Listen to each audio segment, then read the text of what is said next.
यानी अगर बचपन से ही इसको रूट कॉज तक नहीं जाएंगे बिल्कुल तो फिर ये आगे चल के मजीद एडिक्शन लेकर आएंगे। गवर्नमेंट को इनिशिएटिव लेना चाहिए। जैसे ये देखो, अभी मैंने देखा है, जैसे मैं अभी 3 महीने हुए आया हूँ ना, तो हमारे यहाँ इस टाइप की जैसे कल्चर एक्टिविटीज ये वो बहुत हो चुकी है।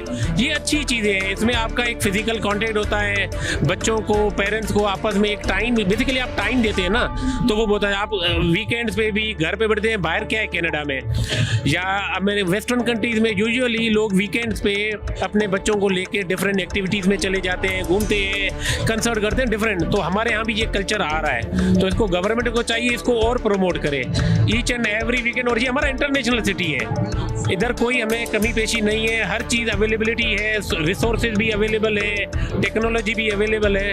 तो ये चाहे कि इसको और ज़्यादा करें, बढ़ रहे हैं मेरे हिसाब से, जो कि अच्छी एक्टिविटी दे। फिजिकल एक्टिविटी ज़्यादा होनी चाहिए, फिजिकल एक्टिविटी डिफरेंट हमारे पास आएंगी ना। जैसे आज मैंने देखा है, सच है या झूठ है मुझे नहीं पता, लेकिन ये बोर्ड बेसन पे जो बेनज़ीर पार्क है उसको तोड़ दिया गया है, और वहाँ सुना है कि कोई ये शावर्स वगैरह का कोई सिस्टम आ रहा है, ये वाटर थीम का पार्क आ रहा है जैसे वेरिया टाउन में है। तो इस टाइप की देखो एक्टिविटीज होगी तो लोग वहाँ जाएंगे, घर में ज़्यादा देर नहीं रहेंगे, क्योंकि 5 days a week तो यहाँ भी बच्चे स्कूल जाते हैं, ट्यूशन जाते हैं, ये वो, और पेरेंट्स भी जॉब करते हैं, बिजनेस करते हैं। तो कम से कम 2 से 3 दिन तो बच्चों के साथ भी गुजारे और एक हेल्थफुल लाइफ गुजारे फिजिकल एक्टिविटीज के साथ डिफरेंट। यानी फिजिकल फैसिलिटीज इतनी होंगी, फैसिलिटी होगी, इससे क्या होगा कि जो क्लोजनेस जो कम होती जा रही है वो बिल्कुल बहुत बढ़ती जाएगी। ठीक है, thank you so much. Thank you.